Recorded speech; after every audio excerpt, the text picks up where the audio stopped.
maintenant, il faut que je vous explique les règles de ce jeu, qui est dérivé donc du morpion, et qu'on a appelé le morpiogenius. Morpiogenius, voilà, c'est joli.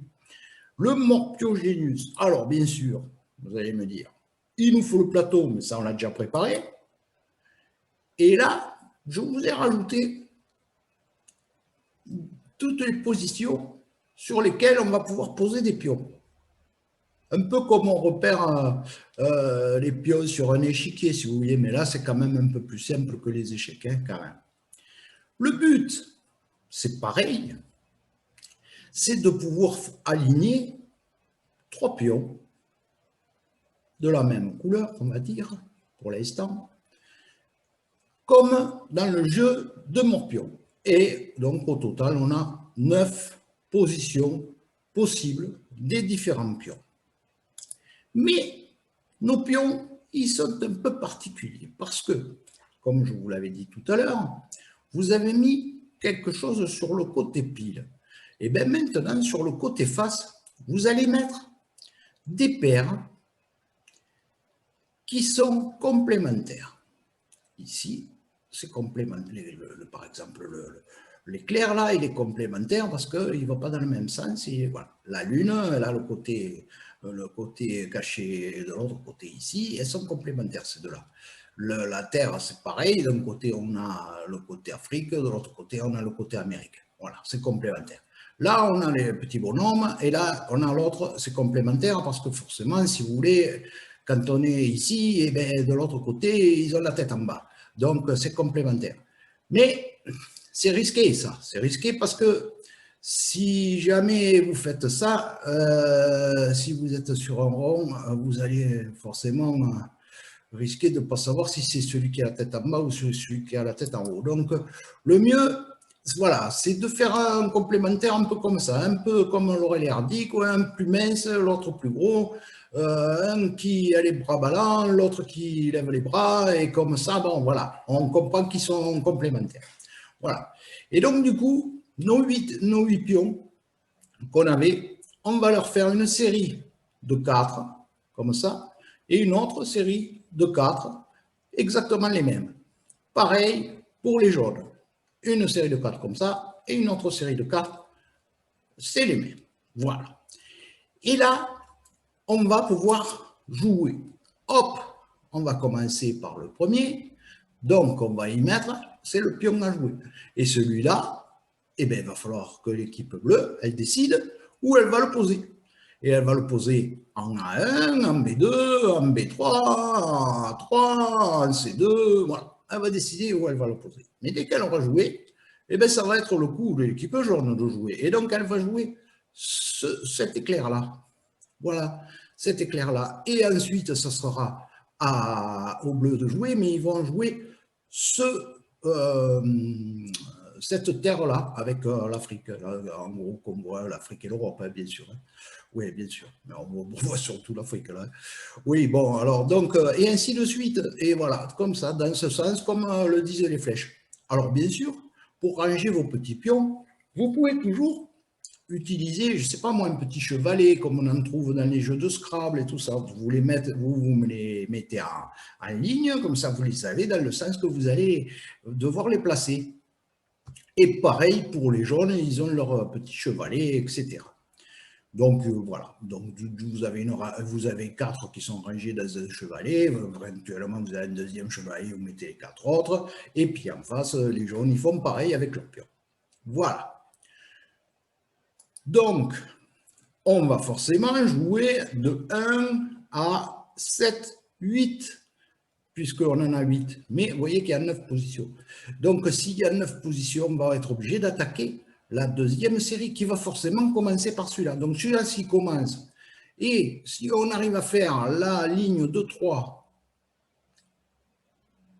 avant d'arriver à la 9e position, eh bien, ça s'arrête et ça continue de là où on s'était arrêté.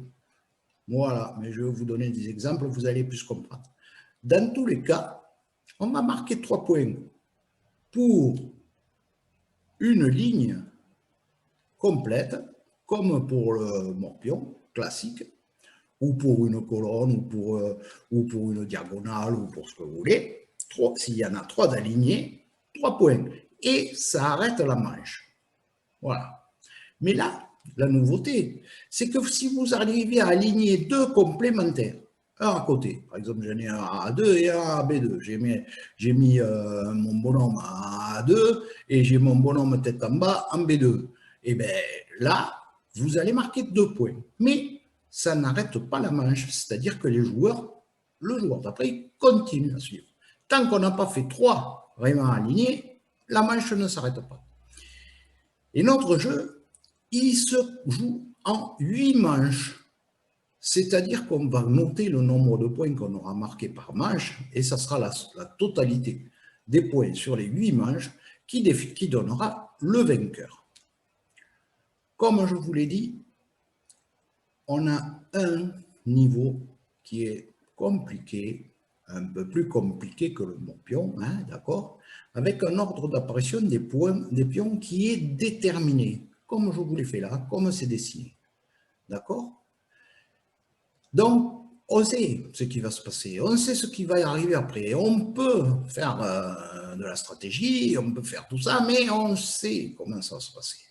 Après, on a un niveau un peu plus compliqué, qui est celui-là, où l'ordre d'apparition des pions est aléatoire par joueur. C'est-à-dire quoi?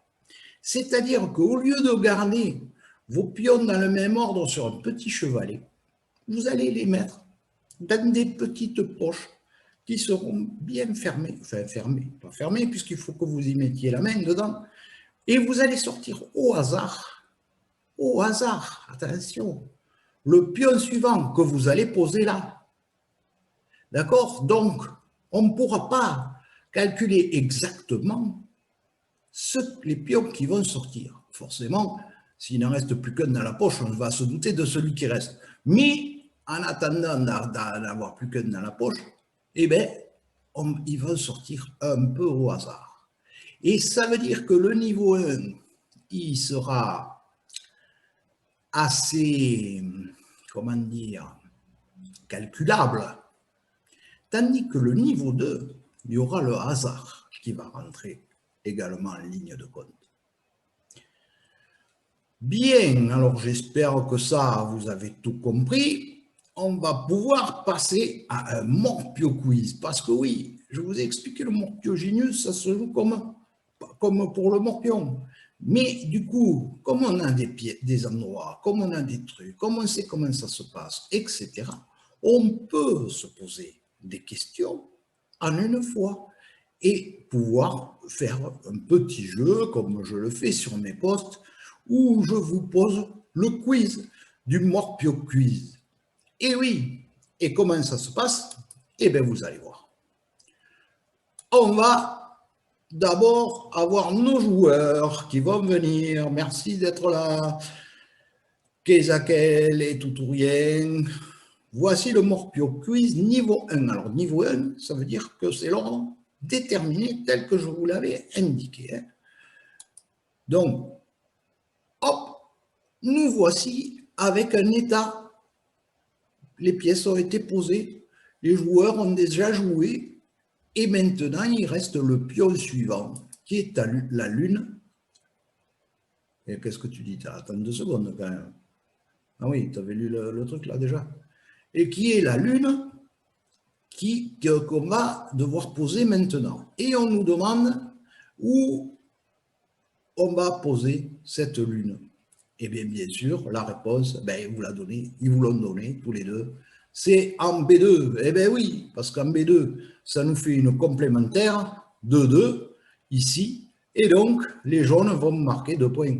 C'est ça qui est la bonne réponse. C'est un Morpio Quiz de niveau 1. Maintenant, qui va gagner? Alors ça, c'est une autre histoire. Parce que comme c'est une paire complémentaire, de pions complémentaires, ça n'arrête pas la partie. Donc, il faut se douter de ce qui va se passer par la suite. Voyons déjà si c'est bien. Il me dit que c'est les jaunes qui vont gagner. Eh bien, on va vérifier tout ça. On va vérifier tout ça. Donc déjà, on va vérifier quand même que c'était bien B2, d'accord? Et alors? Il a joué en B2. Oui, il y a la terre qui apparaît derrière. Oui, c'est normal. C'est la suite logique. Et bien sûr, et bien voilà, c'est exactement ce que je vous ai dit. On a bien les deux qui sont alignés et on a bien 2 points. C'est super. Et moi, j'aimerais savoir la suite. La suite, la terre, elle va là. Et oui, et oui. Et du coup, ça fait 2 points au bleu. Hé hé, match nul. Match nul pour l'instant. Match nul. Et oui, ils ont mis 2 complémentaires côte à côte, les bleus aussi. Donc 2-2. Et il reste un pion à jouer. Et ce pion à jouer va faire donc toute la différence, forcément. Et alors, il va le jouer là, forcément, puisqu'il n'y a plus qu'une place. Et donc, ça nous donne que les jaunes gagnent, parce que bien sûr, ils ont fait une ligne de 3, donc 3 points. 3 et 2, 5 points. 5 points pour les jaunes et 2 seulement pour les bleus. Donc, sur cette manche-là est gagnée par les jaunes, qui marquent donc 2 points. 3 points de plus. Oui, 3 points de plus. 3 points de plus que les bleus sur cette manche. Donc, les jaunes ont gagné. Alors ça, mes petits gars, c'est un jeu, c'est juste pour vous apprendre un petit peu que, suivant le jeu auquel on joue, déjà, il faut connaître les règles, mais une fois qu'on a compris les règles, ça nous permet aussi de travailler la stratégie. Et la stratégie, c'est aussi de s'imaginer les différentes possibilités que l'on va avoir en fonction de ce qu'on va avancer comme pièce. Donc, de quelle décision, quelle action on va réaliser. Et ça va être hyper important quand on va se mettre à travailler sur l'étude des cas, des différentes solutions qu'on pourrait trouver à un problème. Et c'est en fonction de ça qu'on va décider la solution la moins risquée, qui a le plus de chances de réussir. Et pour ça, je vous conseille de vous entraîner à ce petit jeu qui est le jeu du Morpio Genius. Donc ça, vous pouvez le faire à 2 ou en équipe, etc. Et sinon, sur mes posts, vous retrouverez des Morpio Quiz, des Morpio Quiz. Eh bien, dis donc, c'est pas facile à dire, cette affaire. Hein. Et on va essayer de changer le nom, peut-être, ce sera plus simple pour moi. Hein. Et donc, avec tout ça, vous allez pouvoir travailler. Et en attendant, on va repasser à examiner les problèmes de notre petite entreprise et on va enchaîner à la résolution de problèmes, à l'analyse des pistes, à l'analyse des solutions et au processus de changement pour l'entreprise et le couple. Et maintenant, je vous dis, jouez bien, amusez-vous bien et ciao, à la prochaine.